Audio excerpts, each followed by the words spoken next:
Hey y'all, it's Rob at Z Motorsports doing video number 4 on how to assemble the LED color change dash kit for the 4G Eclipse. First video was basically what do you get in the box. Second one was taking the entire dash pod apart. The last video was installing the LEDs and the wiring. So where are we at right now? We've got the LEDs, circuit boards mounted in the dash kit. I've got the rear pod mounted onto, or circuit board mounted onto the dash pod. You know, used all the snaps, made sure to put my dimmer control back into it. Got the wires all fed out through an existing hole, so we don't have to do any extra cutting on it. So at this point, basically what we're going to do is we're just going to start putting everything back together, pretty much in just reverse order of what we did. So let's get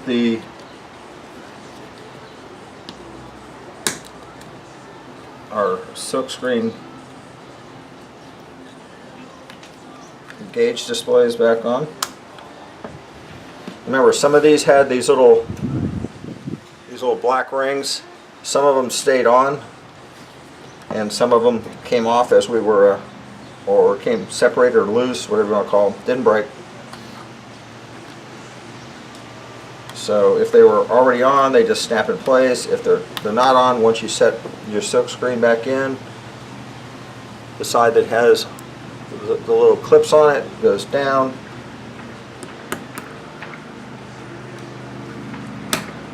Work them back in.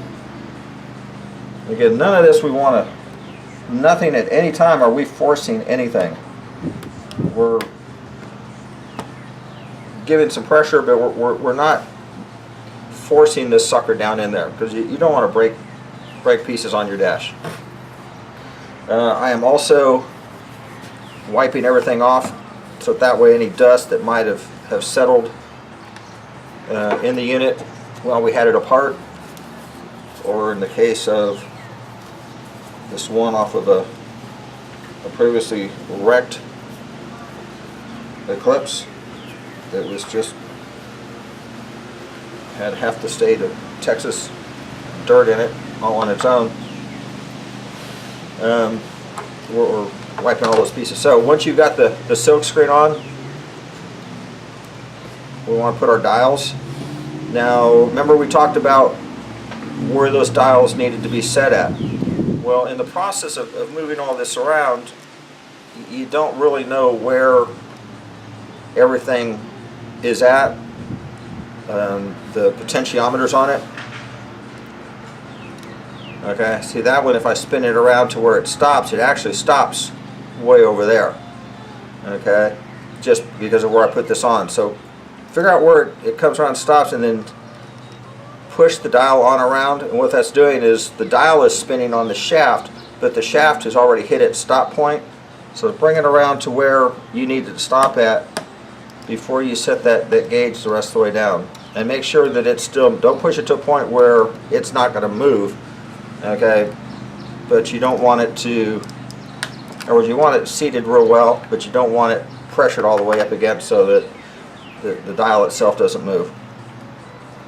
Same thing here. Even if I point it at 0, you know, as it comes around, because the potentiometer in the back has moved around in the process. So we'll bring it around to the stop point. I'm going to take it back where we want it to stop at, and then seat it. Okay.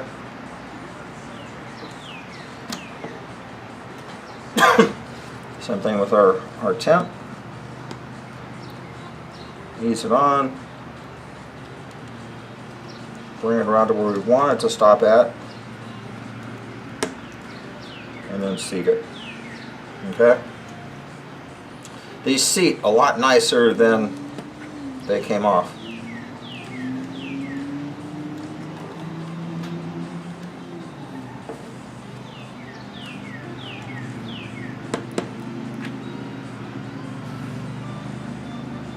Okay, here we go. We've got all of our gauges on and calibrated. So now we're going to stick the, let's see, what order did this come off on? Yes. We're going to stick our black bezel on. I've done this like 20 times, but I still have to stop and think of what I'm doing here.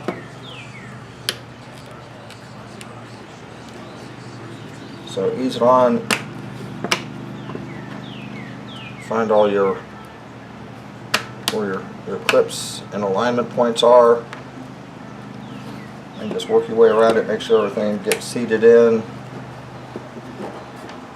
Okay, take your time, you don't want to take this apart again in 3 weeks because you've got a rattle or something in there. Alright, now we're going to set our front clear cover over.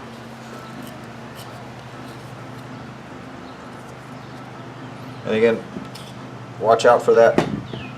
Oh, let me turn it where y'all can see here.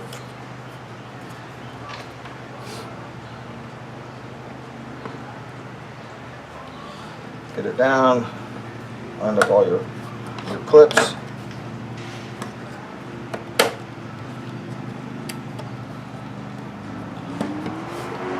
Get it snapped in place. Next we're going to do our front bezel.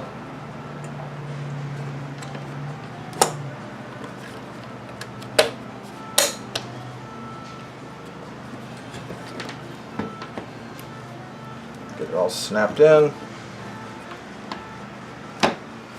And the last is the rear cover. Now here we've got all of our, turn around where you all can see a little better. We've got all our wires. Get them all organized again. Now this next hole that they are coming out of is not as tight as what you just worked on getting it out. If you watched the last video with me running that wire out, once I turned the video off and wasn't trying to keep it in front of y'all, it just slid right in. Why I couldn't do that, make me look good, and I'm making the video, I don't know.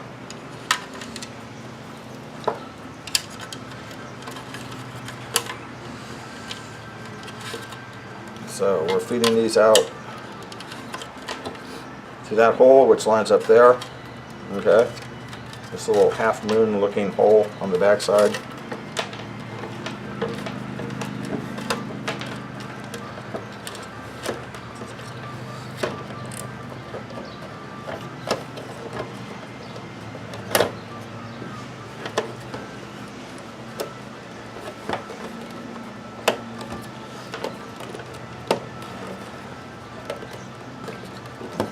Get it all snapped into place.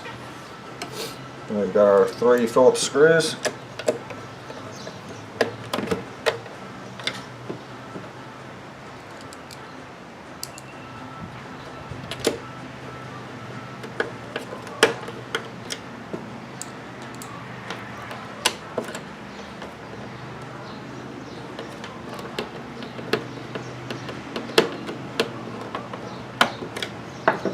Don't forget your turn signals.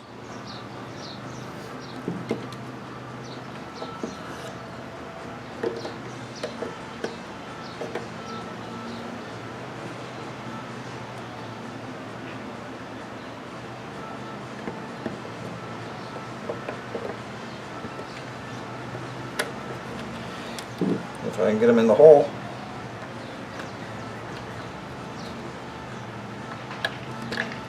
There we go. Okay. Last is this little rubber piece on the front. Now I had these little snaps in there. Use that same tool I used earlier to take all this apart.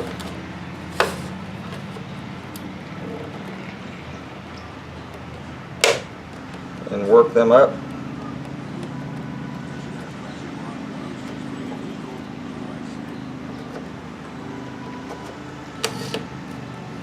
If you prime all at once, they're just going to break on you. But if you work them up slowly, these are pieces that are not designed to come back off once they're put on.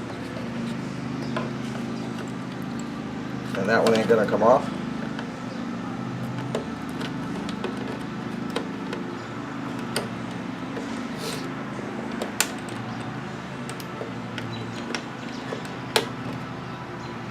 Alright, there's two of them. Let's see if I can finagle this.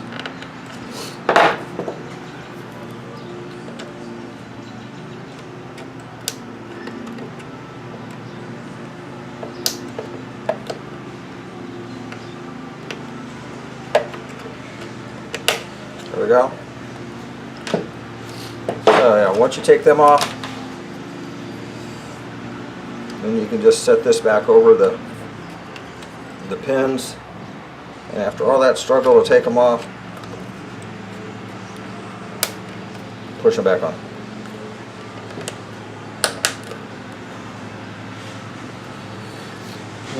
I guess you could always just cut these things and then hot glue all this back on.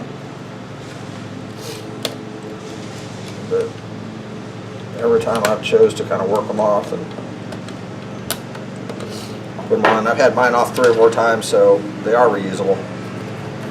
So there we go. The whole dash is back together. Next video I'll kind of go through how to do all the basic wiring as if it was in your car. I'm not going to put it in the car, but just to show you everything ties together. So we'll see you on the 5th and final video here in a minute. Thanks.